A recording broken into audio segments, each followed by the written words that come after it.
नमस्ते दोस्तों, मैं हूं प्रदीप कुमार। आप देख रहे हैं डिजिटल मार्केट। वीडियो शुरू करने से पहले बता दूं, ये वीडियो एक एजुकेशनल पर्पज़ के लिए है। अगर आप स्टॉक मार्केट में कोई भी फाइनेंशियल इन्वेस्टमेंट करते हो तो अपने फाइनेंशियल एडवाइजर से सलाह ज़रूर लें या फिर अपनी सोच समझ के साथ स्टॉक मार्केट में इन्वेस्टमेंट करें। अगर आपको स्टॉक मार्केट में कोई भी फाइनेंशियल लॉस होता है तो उसके लिए ये वीडियो रिस्पॉन्सिबल नहीं रहेगी। तो चलो दोस्तों, वीडियो शुरू करते हैं। आज हम बात करने वाले हैं मैक्स इंडिया लिमिटेड स्टॉक के बारे में। देखो, मैक्स इंडिया के नाम से स्टॉक एनएससी और बीएसई में लिस्टेड है। आज इस वीडियो में हम स्टॉक की फुल्ली डीपली फंडामेंटल एनालिसिस करने वाले हैं, साथ में पोस्टमार्टम करने वाले हैं। देखते हैं इस स्टॉक के पोस्टमार्टम रिपोर्ट में क्या निकल के आता है। तो चलो वीडियो शुरू करते हैं। देखो, अगर स्टॉक का करंट शेयर प्राइस देखा जाए तो 255 रुपये इस टाइम करंटली चल रहा है। साथ में 4 रुपये के पॉजिटिव मोमेंटम के साथ ये स्टॉक फ्राइडे को अपने अपर सर्किट में पूरी तरह से लॉक हो चुका है। अभी एक जबरदस्त पॉजिटिव मोमेंटम के साथ अपने अपर सर्किट की तरफ काफी तेजी से बढ़ने वाला है। देखो, स्टॉक को लेकर लगातार हमारी पिछले 1.5 महीने से जबरदस्त कवरेज थी। मैं आपको बार बार कह रहा था भाई, अगर आपके पास मैक्स इंडिया स्टॉक की कोई भी होल्डिंग है तो कम से कम 20 से 25 सितंबर तक जरूर होल्ड करके रखना, क्योंकि 20-25 सितंबर के बाद आपको स्टॉक में जबरदस्त पॉजिटिव मोमेंटम देखने को मिलेगा, या फिर हो सकता है कि एक जबरदस्त लेवल का आपको अपर सर्किट भी यहाँ पे देखने को मिल जाए। चाहे मार्केट में कितनी भी मंदी आए, लेकिन आपको यहाँ पे पॉजिटिव मोमेंटम आपको 25 सितंबर के बाद जरूर देखने को मिलेगा। ये मैं बार बार हर एक वीडियो में आपको बोल रहा था, ठीक है। और फ्राइडे के बाद अब स्टॉक के अंदर एक जबरदस्त यहाँ पे सिनेरियो तैयार हो गया। अभी स्टॉक पूरी तरह से हेल्दी है और अब ये पूरी तरह से पॉजिटिव मोमेंटम के साथ अपने अपर सर्किट की तरफ काफी स्पीडी से बढ़ने वाला है। स्टॉक का जो यहाँ पे टारगेट होने वाला है वो 495 प्लस के आसपास होने वाला है, जिसको ये जल्दी ही अचीव करने वाला है। अगर स्टॉक की लास्ट ईयर की परफॉर्मेंस की बात करें तो ये स्टॉक 129 रुपये 30 पैसे से चल के 338 रुपये के आसपास गया था। देखा जाए तो यहाँ पे इन्वेस्टर्स का जो पैसा है 2 या 2.5 गुना के आसपास हो गया था। एक अच्छा खासा यहाँ पे रिटर्न देखने को मिला। अगर स्टॉक में डिविडेंड की बात करें तो स्टॉक में कोई भी डिविडेंड देखने को नहीं है। साथ में अगर स्टॉक की परफॉर्मेंस की बात करें भाई, जो कंपनी है, कंपनी कितने परफॉर्मेंस के साथ चल रही है, कितने प्रॉफिट के साथ चल रही है, वहाँ पे ऑपरेशनल और सेल्स एक्टिविटी क्या बोलती है, तो उसके लिए हम कंपनी का क्वार्टरली फाइनेंशियल रिजल्ट देखेंगे। जो रिसेंटली रिजल्ट है वो जून 2024 का है। तो यहाँ पे जो कंपनी का रिवेन्यू है 32 करोड़ के आसपास है, लेकिन लास्ट ईयर के कंपेरिजन में यहाँ पे 29% से ज़्यादा की गिरावट आपको देखने को मिलती है।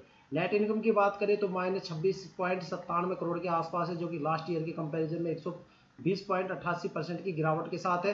साथ में डिल्यूटेड ईपीएस यहाँ पे -6.25 है, जो कि लास्ट ईयर के कंपैरिजन में 120.07% की गिरावट के साथ है। साथ में नेट प्रॉफिट मार्जिन यहाँ पे लास्ट ईयर के कंपैरिजन में 212.85% की गिरावट के साथ है। साथ में अगर स्टॉक की मार्केट कैपिटल की बात करें, साथ में जो इसका करंट शेयर प्राइस है उसके हिसाब से जो इसकी मार्केट कैपिटल है वो बिल्कुल पूरी तरह से हेल्दी है। देखो, अगर मार्केट कैपिटल ज़्यादा हो जाती है स्टॉक की तो वहाँ पे पब्लिक इन्वेस्टर्स की होल्डिंग बढ़ जाती है और स्टॉक की जो परफॉर्मेंस है वो गिर जाती है।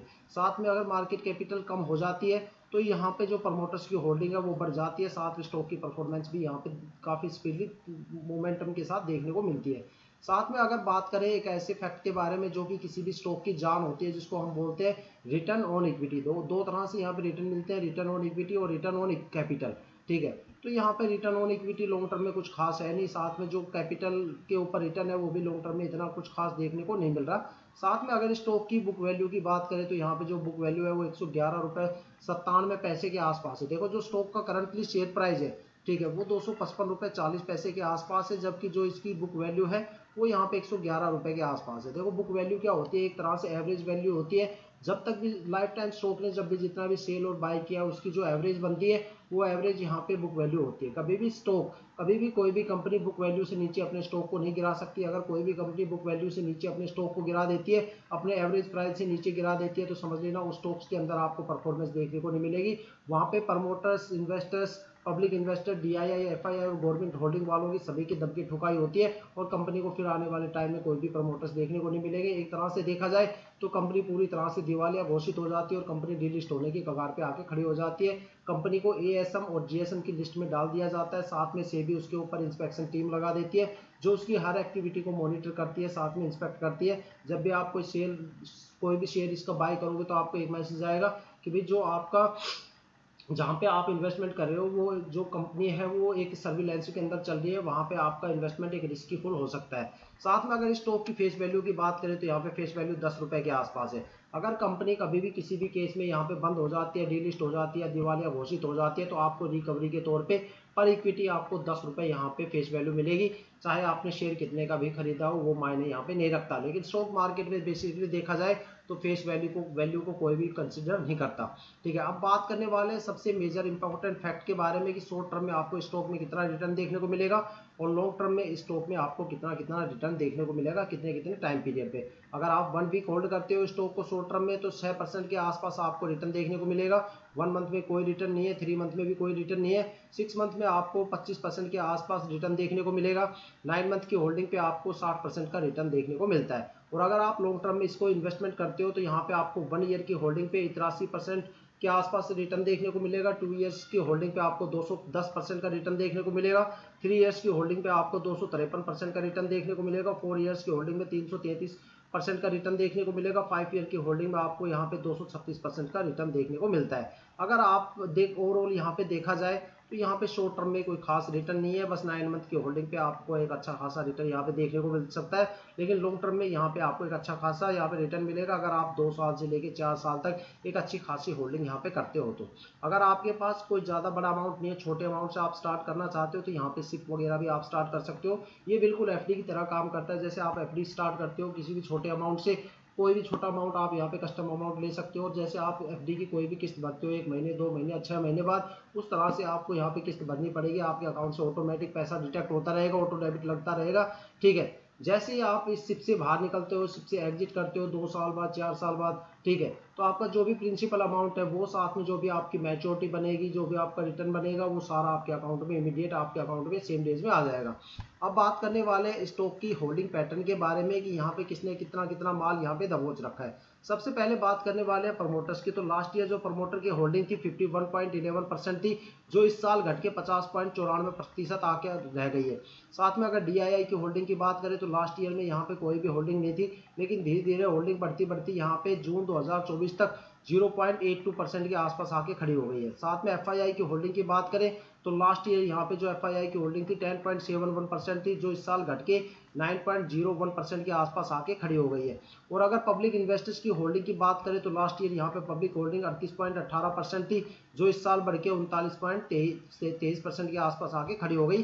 साथ में अगर गवर्नमेंट होल्डिंग की बात करें तो यहाँ पे कोई भी गवर्नमेंट होल्डिंग आपको देखने को नहीं मिलती। अब जो एक्सपर्ट बोलते हैं कि भाई यहाँ पे जो होल्डिंग पैटर्न है वो उसका कम से कम मिनिमम रेशियो क्या होना चाहिए किसी भी कंपनी के प्रॉफिटेबल मोमेंटम के लिए, तो यहाँ पे कम से कम 30% से लेके 35% तक की यहाँ पे लास्ट होल्डिंग होनी चाहिए। किन किन की होल्डिंग होनी चाहिए, यहाँ पे प्रमोटर्स की होल्डिंग होनी चाहिए, डीआईआई, एफआईआई और गवर्नमेंट। अगर इन सभी की चारों की होल्डिंग मिला के 30 या 35% के आसपास रहती है तो यहाँ पे आपको एक अच्छी खासी ग्रोथ देखने को मिलेगी। इससे जितनी ज़्यादा होल्डिंग होगी उतनी ज़्यादा परफॉर्मेंस आपको स्टॉक में देखने को मिलेगी। लेकिन अगर यहाँ पे इन चारों की होल्डिंग 30 या 35% से नीचे चली जाती है तो आपको स्टॉक से तुरंत निकल जाना चाहिए। वहाँ पे आपको स्टॉक में परफॉर्मेंस की जगह एक अच्छा खासा लॉस देखने को मिलेगा, पोर्टफोलियो में पूरी तरह से रेड हो जाएगा सब कुछ।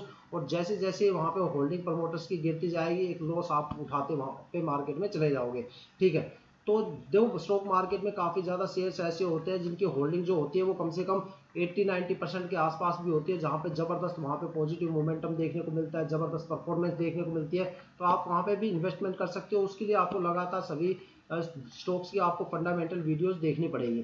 ठीक है, जिससे आपको अपडेट रहेगा कि भाई किसकी होल्डिंग सबसे ज़्यादा है। हालांकि देखा जाए तो स्टॉक की होल्डिंग भी काफ़ी ज़्यादा है, यहाँ पे 60% के आसपास इनकी होल्डिंग बनती है, प्रमोटर की, डीआईआई, एफआईआई और गवर्नमेंट की। ठीक है, तो ये भी एक अच्छा सिंबल है, यहाँ पे भी आपको एक अच्छा खासा प्रॉफिट देखने को मिलता है। तो देखो दोस्तों, ये थी अब तक की मैक्स इंडिया की सबसे बड़ी अपडेट, साथ में डीपली फंडामेंटल एनालिसिस। अगर आपको वीडियो अच्छी लगी हो तो लाइक शेयर जरूर कीजिएगा। अगर आप वीडियो पे नए हो तो चैनल को सब्सक्राइब जरूर कीजिएगा, ताकि जो भी डीपली एनालिसिस करके हम आपके लिए वीडियो लेके आते हैं उसकी नोटिफिकेशन सबसे पहले आपको मिल सके, ताकि आप स्टॉक मार्केट के हर पहलू से अपडेट रहे, अपने आप को अपग्रेड करते रहे। इसी के साथ वीडियो समाप्त करते हैं।